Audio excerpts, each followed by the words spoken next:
अथवा भूरलोक, भुवरलोक, स्वर्गलोक, महरलोक, जनलोक, तपलोक, सत्यलोक आ लखी नाखो शरीर में। पछी क्यांय पण खंजवाळ आवे, क्यांय पण वागे, खबर तो पड़े ने।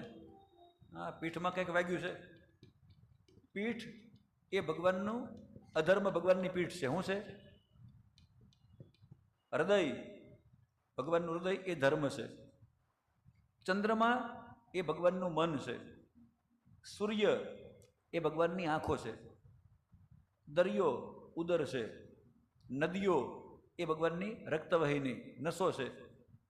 वनस्पतिओ ए भगवाननी रुवाटी छे। पर्वतो ए भगवानना हाडका छे। ब्राह्मणों ए भगवाननुं मोढुं छे। क्षत्रियो ए बाहु छे। वैश्यो ए उरु छे अने शूद्रो ए चरण छे। जेटलुं पण अनुभवाय, देखाय, संभळाय के कल्पना करी शकाय आ भगवाननी अंतर्गत ज